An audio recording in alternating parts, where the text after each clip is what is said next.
I think we found them. Here we go. You are listening to Wide Range Media Podcast. Welcome, everyone, to a new episode of Wide Range Media Podcast. I'm your host, Alex Fedora, and my co-host is... I am Pablo. This is episode 55. This is our Last Jedi revisit. And why do I say that? Is because today, on Tuesday, Last Jedi was just released digital. The physical copy come out March 27th, in 2 weeks from now. But this is the hot topic from last year. Last December was the hot topic when it first came out. But other than that, announcements are that you can pick up all great music from Gravel Entertainment. You just go to gravelentertainment.com/store. You can pick up hits from Shattered, Magma Libra. Also, you can pick up Last Legion's new album, Muspelheim. Also, and then we're going to have music from that album playing in this musical break. But first things first, let's get into Star Wars. So we both watched it today, of course, because this is why we're having this podcast. So what's your first initial thought on it? Much better the second time around. That's my initial impression. Much better. This is my third time watching it. I saw it 2 in the theater, and this is my first time digitally. And I have no problem with the movie. I think it's a great Star Wars movie. Mm-hmm. We'll go into the negatives on it because we have our pros and cons about the movie. But other than that, I think it's a great Star Wars movie. Now, you watched it, of course, because you just finished watching it. What were like the stuff that Ralph brought in, because I know we had a lot of discussions with the podcast previously, like throughout other episodes of the Star Wars Last Jedi. Do you agree with most of the stuff that Ralph had beef with about the movie, or the fans had beef about the movie? It's growing on me a little bit, like the whole Skywalker's, the path that he took. Okay. That was what many of the hardcore fans didn't agree with. And at first, I was somewhat in the middle. Because the first time I saw it, I wasn't a big fan of the movie. I thought it was okay. I did have some issues with it. And I wish they would have gone a different direction with the movie. But now seeing it a second time, and maybe just kind of putting that aside and just enjoying it for what it is. I thought it was a very good movie. I thought Rian Johnson did a great job. And he gave it his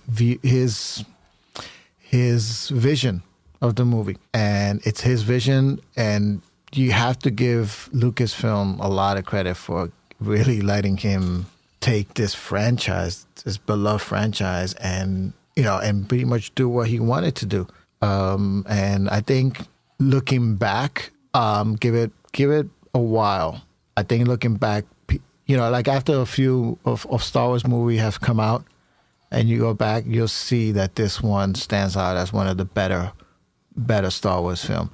Just like Empire. When Empire Strikes Back first came out, people really didn't like it and had issues. They didn't like the ending. They didn't like the direction it was going. But if you talk to Star Wars fans today, most would say that that's considered the best Star Wars movie.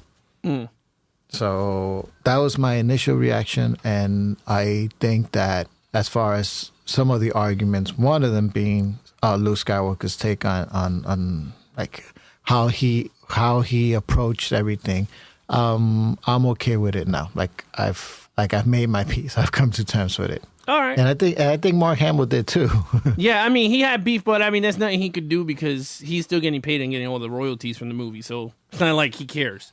But in terms of the negative reaction in terms of the film, it's kind of funny because I don't follow the comics. I don't read the novels. So like, to me, I don't see the movie as from that aspect of Star Wars, whereas many other friends of mine read these comics, read the novels. So when they sit down and watch these movies, they see it from an old, like, again, watching like a comic book movie. When you sit down and you know these characters and they bring them to life, you go, oh no, this never would have happened, blah, blah, blah. But with Star Wars, it was like, I sat down and I was like, is this a Star Wars movie that I enjoyed? And I was like, yes. I went to the second time to see it in the theater. And I never do that to movies. I'm really hard and picky when it comes to movies for me to go see it again. Again, I still didn't like Force Awakens, and I watched Force Awakens and I didn't like it because I felt like that movie, there was a lot of inconsistency throughout the whole movie. Whereas, which me and my friend had a discussion about that now before we got into when I was doing the podcast, and I'm gonna quote him on this. And this is a huge Star Wars fan. When I'm gonna bring in to the show because he reads the novels, he reads the graphic novels and comics. And this is one of the reasons he did not like Star Wars Force Awakens. He goes, I disagree. I think it jumped around all over the place for me.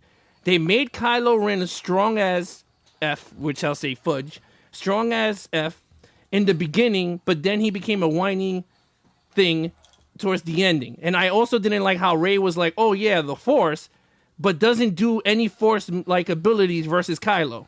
Not to mention that Kylo stopped a goddamn laser beam from Poe's gun in the beginning of the movie and couldn't use the Force moves versus Rey. Very stupid. Very inconsistent. Like he froze the chick and made her faint, but then got botched by her at the end of the movie. Makes no sense to me. That's what he said. But he goes, don't get me wrong. It's a great movie. And that was another big thing that I had with that movie. I totally agree with him. Kylo Ren in the trailer looked so strong. In the beginning of the movie, he was so strong. You saw him. He was walking with the cape. You know, he looked all cool. All of a sudden, towards the ending of the movie, it was like, where did those powers go? When he went one-on-one with Rey. There's no way he could have lost those powers. He was trained by Luke. She wasn't trained by Luke. And that's one of the gripes I never liked about Force Awakens. Regardless of the story, it's just the character inconsistencies. That's where I was kind of why I did not like Force Awakens as much. You understand what I mean? Like, that's one of the things I was like, wait a minute. In the beginning of the movie, he does all these abilities. Towards the ending of the movie, he used nothing going one-on-one with this chick. At all. And, I mean, I don't know why they didn't do it that way. I mean, I guess they wanted to do the whole so she could have an even slate when they're fighting. But in reality, a Sith always cheats. You see it in Rebels cartoon, you see it in the Clone Wars. Darth Maul throws stuff at Obi-Wan and Qui-Gon Jinn when they're fighting each other. You see them tearing up stuff and throwing at them. But when Kylo goes face to face with Rey, none of that stuff happened. It was just straight up fight. I was just like, yeah, no. I mean, again, that's Force Awakens, but that was my thing. In terms of Last Jedi, I thought all the scenes were great. Certain things I didn't like. I didn't like the casino scene at all. Kai-Tu Bright, or that's the name of the place where they did all that whole thing with the horses and everything. I did not like that at all. I did not like DJ at all. I mean, I know watching it again, I was like, I let it be because it's a story. But I could fast forward through that and it doesn't bother me. In terms of Rey's parents, because that was another big thing Star Wars fans went crazy. I think a lot of people theorized who their parents were and got very hurt when they wasn't what they got. You understand what I mean? Mm-hmm. But again, we can nitpick. I'm just saying that's something because I have 17 questions of why The Last Jedi was not good. And I have them here. We could go through it little by little. But that was one of the things on the list. Rey's parents was number one. Okay. Number two is what is Snoke and where did he come from? Honestly, I didn't even care. He's just like a villain like in every other movie. You didn't need to know where he came from. You just did what he had to do. He got killed. It never bothered me. It's like a 007 villain. They come in, they get killed. I know a lot of people had beef with that. That was Ralph's number one thing. He wanted to know where Snoke came from, where he got all these powers from. I remember that because that was like his number one thing. I don't know if that was something that bothered you watching the movie. Like, whoa, how strong is he and all this? You understand what I mean? It did bother me a little bit, only because they teased it. And I thought that I would have liked to have seen him last a little bit longer, or at least be in the next movie. Okay. So that bothered me a little bit. That I kind of wanted him to make it, and also to just have a little bit more of a backstory. Right. I thought. When villains are just too cartoony or just evil and they don't have a strong backstory or where they come from, it can add more weight. So I did have some issues with that. I wish I would have they could have just introduced a little bit more of his backstory, just to give a little bit more weight. I mean, to me, it didn't bother me as much. You understand? Like, I just sat there. I was like, okay, he was like, we needed to see him, Kylo kill him. Like, it didn't bother me where he came from and okay. and like what was his purpose. Like I just think his purpose of the whole movie was that you needed to see Kylo turn even evil, so he killed him. So I was like, okay, cool. Another one is what was Luke's been doing all this time in that island? Like that was another thing people were just like what was he been doing there? No, I didn't have a problem with that. I didn't have a problem either. I think he just said it the best. I think one of the quotes he said in the movie was that he was there to die. Like he just wanted to die in the island peacefully, which was. And he cut himself off from the Force. Yeah, so that didn't bother me. Knights of Ren, that was another big thing. That one, yeah, that one I would have liked to have seen because they do mention it again. They don't mention it by name, but they do mention. Luke mentions that he took some of his students with him. Kylo Ren took some of his students with him, and the rest he killed. So the ones that he took with him are the Knights of Ren. So they do mention it. So and then they had a shot of it in the first one in Force Awakens. So I would have liked to have seen at least progress the story a little bit, because if they introduce it in the next one, it's like people are going to forget, or if that's even going to be part of the story. So yeah, I would have liked to have seen that. Next one was there was no lightsaber duel. Yes, there was. There was the one with going one-on-one. The Snoke scene. Not going against each other. Oh, like a lightsaber. Yeah, like a lightsaber okay. battle. Like that was the thing. Which I didn't care either. I was like, that scene was like the best part of the movie anyway. No, that scene was good. Yeah. Yeah. Yeah, that was that. Luke's end, which you hit on. It's funny with Luke's end. It didn't bother me as much. For me, the way I see it is, if this is the way that they needed to use Luke for the story to progress, then I would have said, I'm like, okay, great. Like, I mean, you could have did two things with Luke. You could have did the way they ended it now, with him sacrificing himself through the Force to let the Resistance live. Or you could have had him come in person and fight Kylo Ren one-on-one and allow him to kill him, because, again, Luke is 10 times stronger than Kylo Ren, and there would have been nowhere. You understand? Like, it would have made no sense for him to go one-on-one with Kylo Ren and then kick his butt. So I think the way they used him was pretty well done if they were going to kill Snoke. Now, if Snoke wasn't going to die, then they could have had Luke and Rey versus Snoke and Kylo. That would have been awesome too. Going, tag teaming action, which that would have been 10 times better. But mixed match. Yeah, mixed match. Yeah, they could just tag each other and come in. Mixed match. On Facebook. Star Wars edition. Yeah, the Star Wars Facebook edition. Everyone's like live on the Titantron. Snoke's end, which we already talked about. To me, it didn't bother me. The casino scenes, a lot of people hated that scene. Yeah, it's still bad. Finn and Poe. A lot of people think they would have a relationship together, which I'm like, whatever. If that's the way Disney want to go down the road, whatever. The humor. Now, the humor in this movie, it did not bother me not one bit.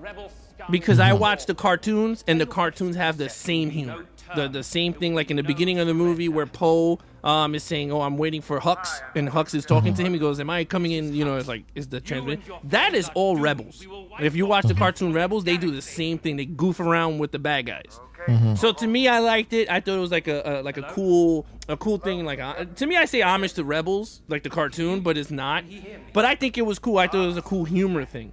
I know a lot of people got mad because they were like, Star Wars is not this humor thing; it's a serious type movie. But again, look, it didn't bother me, especially the second time around.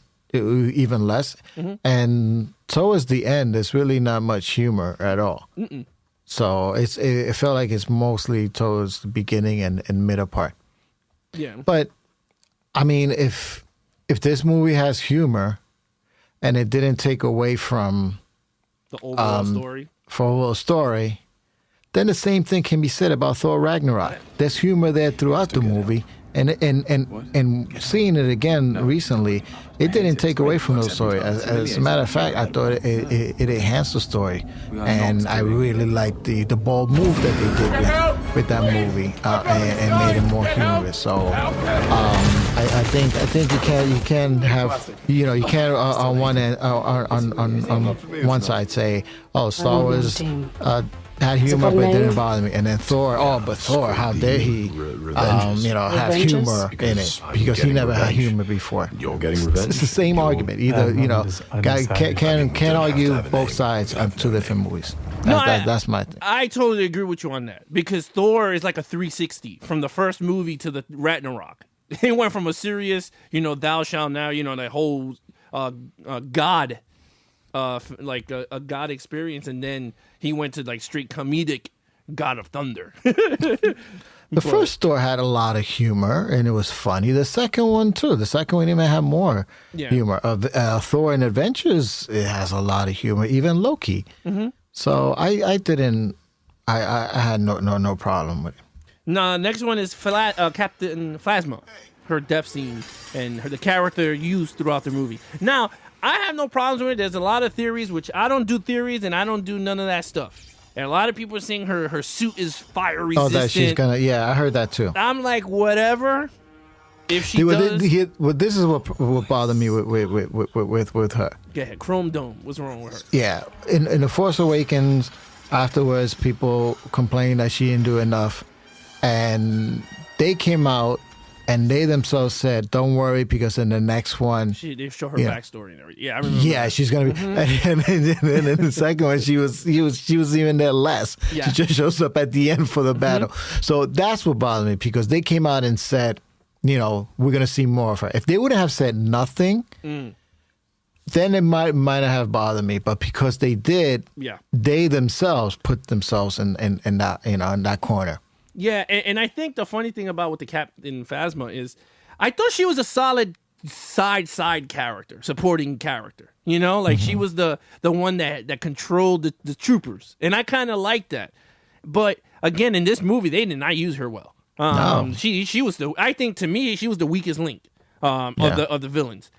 But in terms of her death scene, I thought it was very dumb that they decided to kill her this way. I'd rather her die in the next movie, like fighting this big battle with Finn, because I just felt like this was just a little rushed. But they went down this road, so let's see if she comes back or not. The next one is Stormtroopers can't aim.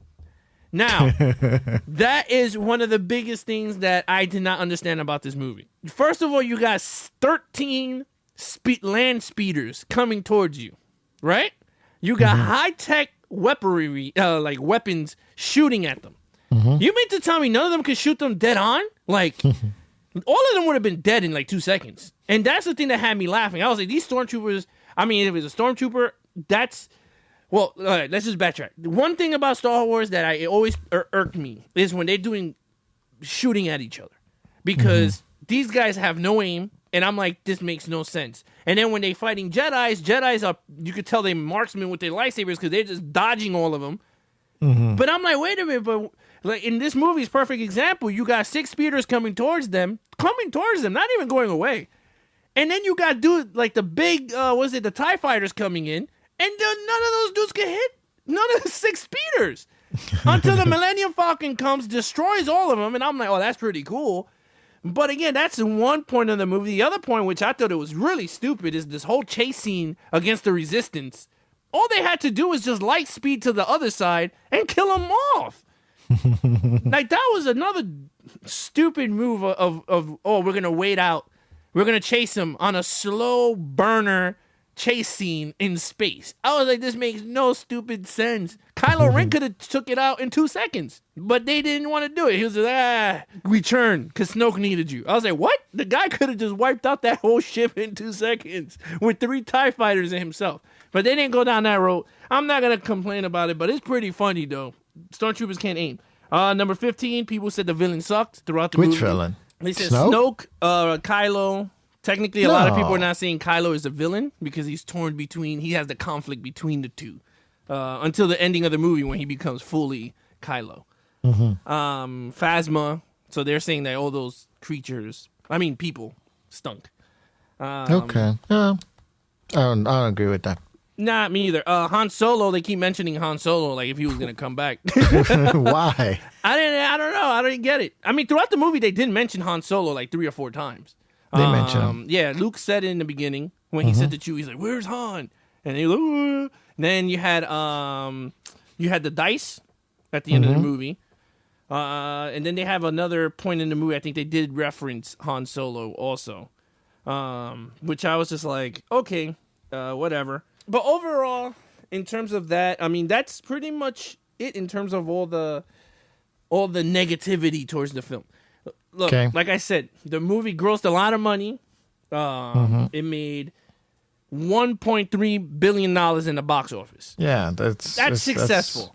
Now, it's not Force Awakens money. But you can't compare you can't it to compare Force it. Awakens. Yeah, Force Awakens was the perfect storm. It was a return Of everybody. Actually, it was the sequel to Star Wars because the prequels didn't really count. I mean, everyone was looking forward to the prequels, but this was the sequel with the characters that we grew up with. Yes. Han Solo was back. Luke Skywalker is back. Princess Leia. Those characters. So it was a continuation of Return of the Jedi. No, I totally agree with you. Yeah, so that's why that movie was going to make an outrageous amount of money. Yeah. And then in terms of Rian Johnson, I give him a lot of respect.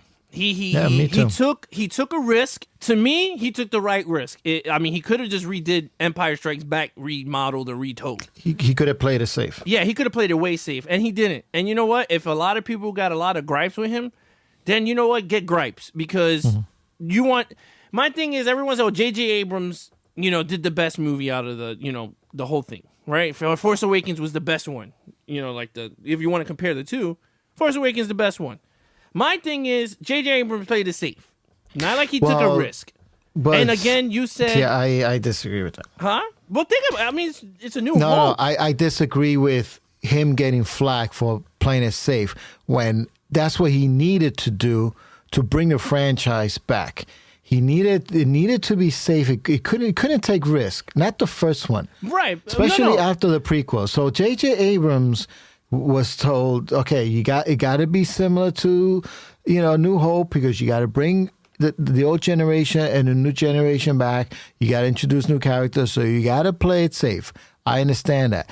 Now, this final movie that J.J. Abrams is back, that's the one that we should see and compare and see how he does. If that movie flops, all right, then J.J. Abrams blew it. If that movie is successful and it's good, then we can't fault him for Force Awakens. No, not Force Awakens. But my thing is, what I don't get is people are saying that one's the best one, right? I mean, you're saying it's not safe or whatever because Disney needed to reboot this whole franchise for the newer generation, which I totally agree with you. Now, let's say he took risk, right? Because Rian Johnson's getting flagged because the story. We heard it countless times with Ralph. He was like, "Oh, it's not during the whole Star Wars lore. It's not the Star Wars lore." But you can't keep doing the lore with the movies over and over and over. You have to take risks sooner or later in film. And that's what Rian Johnson did. Now he's getting tons of flack. A lot of people are pensioning to get this movie out of the whole canon and filming and whatever you want to do. And I think it's wrong. I think the guy did what he had to do. I mean, granted, people didn't like the Luke direction. He didn't like the way everything else was going. Fine. Now if J.J. Abrams comes in and he plays the safe card, and does, I don't know, whatever he does with episode, what the next one is it wrong? Like, is it, everyone's going to say, oh, the savior is back and he saved Star Wars? You understand what I'm saying? Here's the thing with Rian Johnson that I'm going to say. Right? I think that the thing is a little overblown with him getting a lot of flack. Let's look at a couple of things. First, box office numbers. Okay. You just said it, 1.3 billion. Right. So if there were so many haters out there, why they kept going back to seeing it? Because for you to make 1.3 billion, you have to have repeat viewing. So that means a lot of people went back to see it 2, 3, 4, 5 times. Domestically, it was 619 million. Foreign was 712. So you're talking about a lot of people going back to seeing it again. Then look at the Rotten Tomato scores. Right, Rotten Tomatoes, they got what, 80-something? I'll look it up while you give your... Okay. The audience score was lower, but we know that was because there was like a petition of fans to bring it down, and Rotten Tomatoes they have to do something with the audience scores. They have to fix that.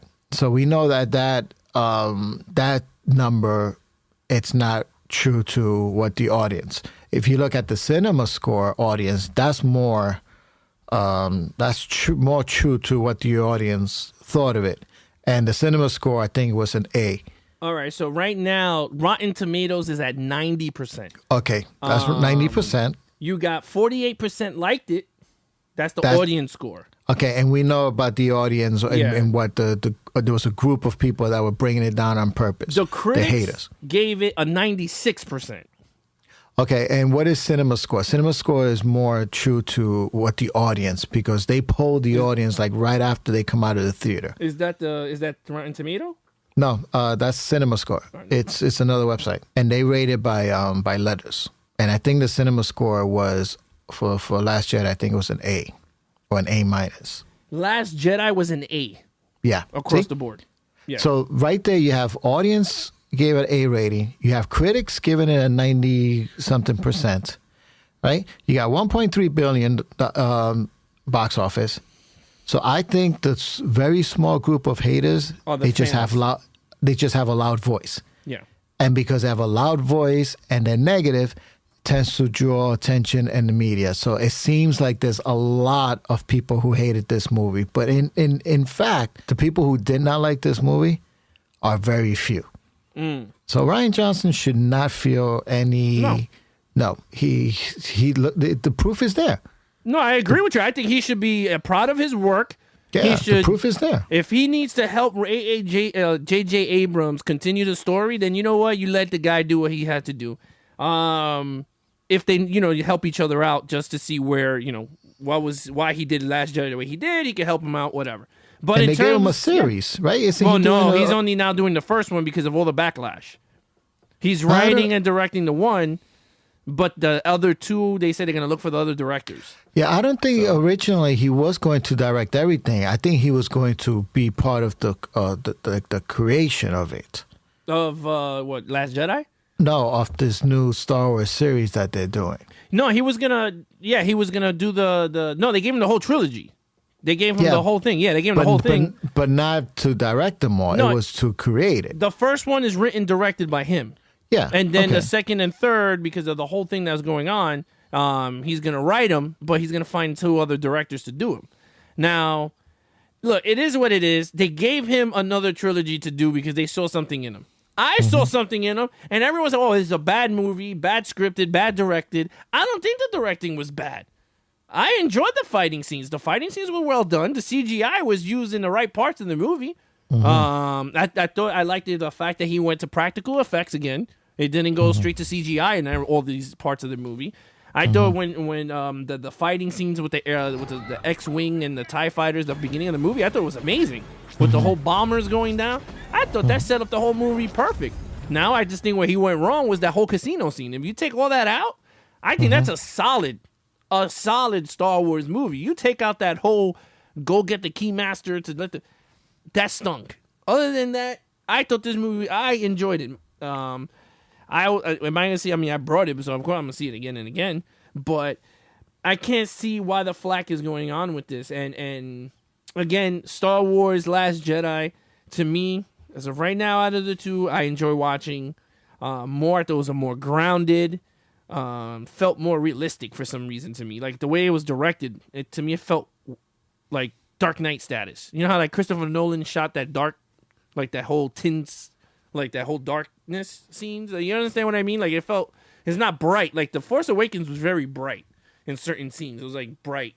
This one felt darker, which I liked. I was like, whoa, this is pretty cool. Like the Kylo scenes that are dark is dark. And I like that. And I like the whole mind melting thing that he connected their minds. I thought that was awesome. I was like, and I love they introduced new Force powers. I thought that was pretty cool. Now, the cool thing is, a lot of people are speculating is, since Rebels ended, they have, because of one of the ending scenes, Hera, which is one of the characters, the green chick, she had a son named Jacen, Is what Jason, right? That's how you say it? I don't know. I have to say it. Well, whatever that name is, I'll spell it down or whatever. I'll put it down below. That is the original name of Kylo Ren. Before they changed it to Ben Solo, my friend said. That's Kylo's real name. So a lot of people think that character is part of the Knight of Ren in the movies. So that's one thing that I'm going to look out for in the next movie, if they say their real names. Because that is awesome. Okay. I didn't know that character was Kylo's real name. I thought that was pretty cool. In terms of Snoke, like I said, didn't bother me. In terms of the overall feel of this movie, I think it's a go. I think it was a great movie. They did justice. The only thing I have beef with is the fact that it did not come out in 4K. Now that had beef because I paid $20. They gave me HD. I thought it's coming out in 4K. Yeah, disc and everything. On disc. Yeah, disc. But when I bought it digitally for the podcast, and they gave me HD, I didn't get the 4K experience, which got me tight. I was like, no freaking way. But I gotta see what Apple says on that. Because I gotta write to Apple. I'm like, yeah, there's no way you're gonna release it on 4K and then you ain't giving me it on 4K content. But one thing I do gotta say is, if you guys do not like this movie, watch the 1 hour and 58 documentary on Rian Johnson's film. He allowed a film crew to follow him while making the movie, and you get to see the decisions he make throughout the movie. So if you guys have a lot of questions on why he did whatever, maybe the 1 hour and 58 minute documentary will explain it from beginning to end. You'll see a lot of shots. I was watching a little bit of it, but we had to do the podcast, so I'll finish it tonight. But it was really amazing because you get to see the inside of the table, of the writing process, the whole casting process, on why he did a lot of stuff, and I think it's amazing. And it's an hour and 58 minutes. That's pretty cool. You have a lot of deleted scenes in the movie. That's something we'll bring up in the next podcast. Okay. With Ralph, just to see what he thinks on this movie, if he rewatched it or not. But other than that, I think this for this episode I'm gonna keep it short because we have we're gonna end it with I'm gonna put on the music at the end of this podcast. I'll put a music so you guys can listen to it from Gravel Entertainment.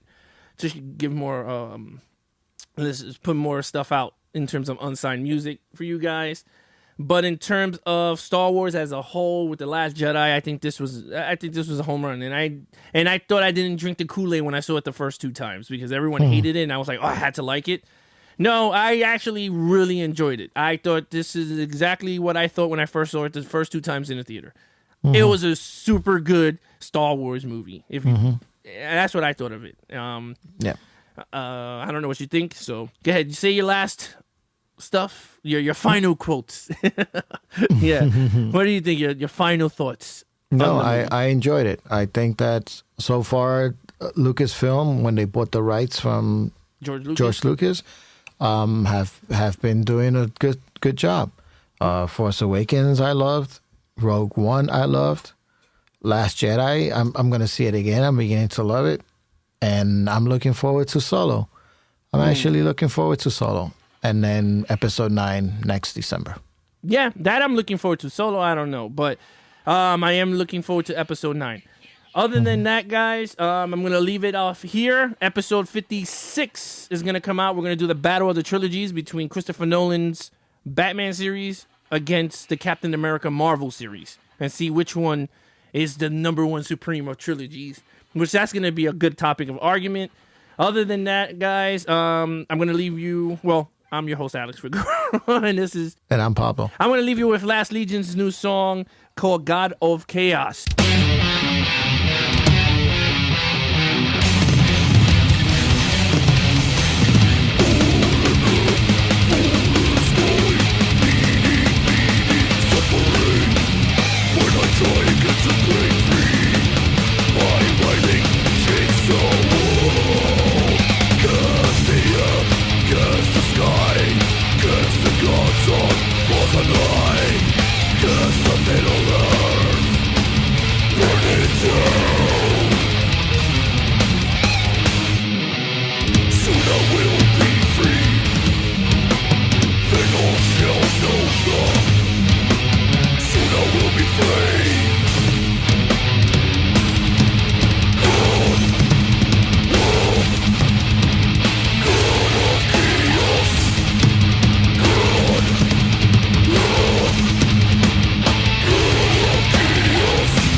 Bring me closer, bridge of light, bring the middle love.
Thank you for listening to Wide Range Media Podcast. The podcast comes out every week for your enjoyment. Remember to follow us on all social media accounts, just like Twitter at Wide Range Media, Instagram at Wide Range Media Podcast. Until next time, catch you later.